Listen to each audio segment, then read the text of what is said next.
হজরত রাবেয়া বসরি এর পিতার সংসার ছিল খুব অভাবের, শুধু অভাব আর অভাব। কিন্তু সেখানেও সংসার থেমে থাকে না। জীবন আপন ছন্দে বয়ে যায়, নতুন প্রাণ অঙ্কিত হয়। আসন্ন প্রসবা একজনই বুঝতে পারেন, তার জঠর থেকে আরও একটি প্রাণ পৃথিবীতে আলো বাতাসের অচিরেই মুক্তি পাবে। সময় আসন্ন, আর কিছুক্ষণ পরেই হয়তো একটি নবীন প্রাণ তার অস্তিত্ব ঘোষণা করবে। রাত্রিবেলা আলো জ্বালাতে হবে, কিন্তু ঘরে এক ফোঁটাও তেল নেই। আলো জ্বলবে কি করে? তিনি স্বামীকে এক পড়শির ঘর থেকে খানিকটা তেল ধার করে আনতে বললেন, কিন্তু এর আগে তিনি প্রতিজ্ঞা করেছেন কোনো লোকের কাছ থেকে ধার করবেন না। কিন্তু আজ স্ত্রীর অবস্থা উপলব্ধি করে অনিচ্ছা সত্ত্বেও ওই প্রতিবেশীর বাড়িতে গেলেন তেল ধার চেতে। স্ত্রীর জন্য প্রতিজ্ঞা ভাঙলেন, কিন্তু কাজ হলো না। দ্বার তো দূরের কথা, প্রতিবেশী বাড়ির দরজা পর্যন্ত খুলল না। নিরাশ হয়ে তিনি ফিরে এলেন। তারপর এক সময় যে চোখ দুটো পানিতে ভাসছিল তা বুঝে এলো তন্দ্রায়। আর তিনি স্বপ্নে দেখলেন রাসূল করিম সাল্লাল্লাহু আলাইহি সাল্লাম এসে তাকে সান্ত্বনা দিচ্ছেন, বেদনা দুঃখ করো না, মহান আল্লাহর ইচ্ছায় তুমি এক অসাধারণ কন্যার পিতা হতে চলেছ। ভবিষ্যতে সে এক অন্যতম মহিষী নারী হবে, জান্নাতের অগ্রবর্তী নিজেদের মধ্যে অন্যতম হবে। তার সুপারিশে আমার ৭০,০০০ পাপী উম্মত মুক্তি পাবে। স্বপ্ন থেকে জেগে তিনি রাসূল করিম সাল্লাল্লাহু আলাইহি সাল্লামের ভরসার নিরাশ নিকট যেতে বললেন। এক টুকরো কাগজে কয়েকটি কথা লিখে নিজেও বললেন, হে আমির, তুমি প্রতি রাতে শোবার সময় ১০০ বার দুরূদের পাঠ করে থাকো, আর জুম্মার রাতেও তা পাঠ করো।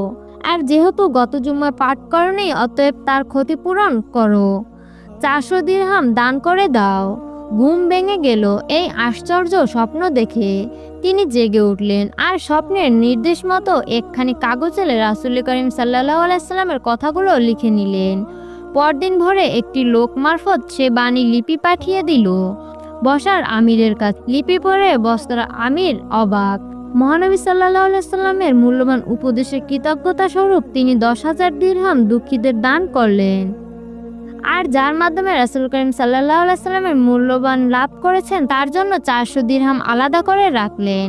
পরে একদিন নিজেই দিরহামগুলো নিয়ে গেলেন তার সঙ্গে দেখা করতে। যথাসময়ে তার সঙ্গে দেখা হলো, আর আমির দিরহামগুলো তার হাতে তুলে দিয়ে বললেন, আপনার যখন যা দরকার হবে দয়া করে আমাকে জানাবেন, কোনো সংকোচ করবেন না, আমি তার ব্যবস্থা করব।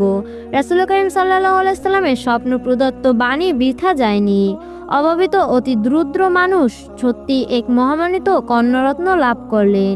সেই কন্যার রমণীকুল শিরোমণি মহাতাপসী হবে রাবেয়া বসরি। এক দরিদ্র পরিবারের নিষ্প্রদীপ কুটিরে আলো ফুল হয়ে ফুটলেন। আর আলোক প্রভাব সুবাসে শুধু সে কুটির নয়, তমস্যার জন্য পৃথিবীর যাবতীয় অন্ধকার দূর হয়ে গেল।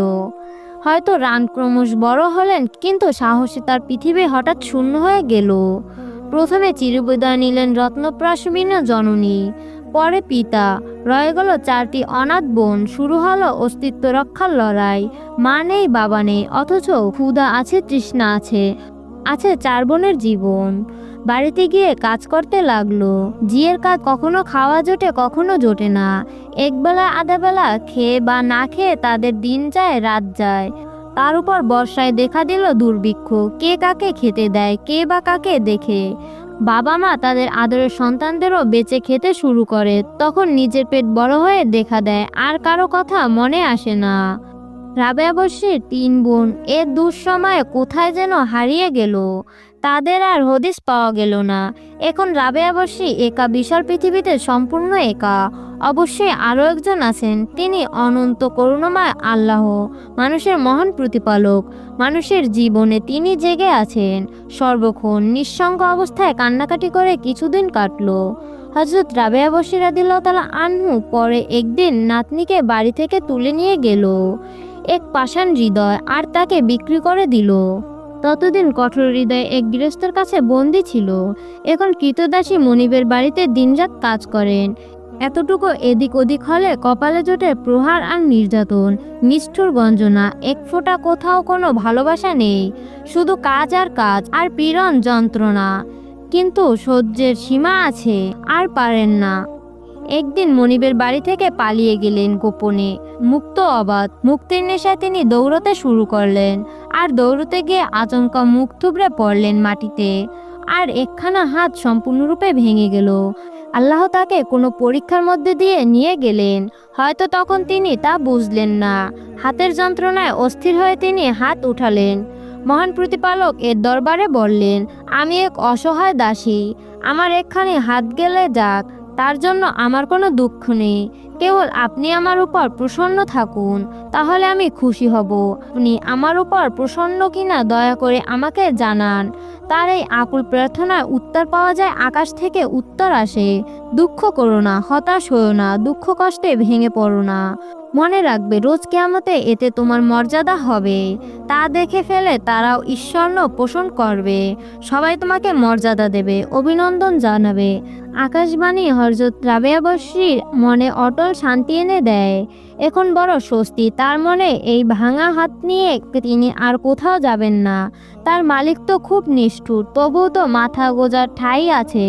তখন তিনি আবার মনিবের বাড়িতে ফিরলেন। এবার নিজের জন্য তিনি নিয়ম করে নিলেন, দিনে কাজ, রাতে উপাসনা। আগে রাতের বেলায় কিছু সময় বিশ্রাম নিতেন, এখন থেকে পুরো রাত বরাদ্দ হয়ে গেল আলো এই ভবনের জন্য। এক গভীর রাতে ঘুম ভেঙে যায় মনিবের। তার কানে এলো কিছু অস্পষ্ট কথার গুঞ্জন। চুপি চুপি বিছানা ছেড়ে উঠে এলো। চারপাশে গভীর অন্ধকার, অথচ সে দেখল রাবেয়া বসরির দেহ তোলা আহাজারের ঘরে। এক আশ্চর্য বিষয়, আলোর রোশনি দেখল। বন্যপ্রাণ তন্ময় চিত্তে অস্পষ্ট উচ্চারণ, আল্লাহর উদ্দেশ্যে প্রার্থনা করছেন, প্রভু আমার, আপনি জানেন আমি সারাক্ষণ আপনার ইবাদতে আত্মনিয়োগ করতে চাই, কেননা আপনার প্রশংসাই আমার চোখের জ্যোতি।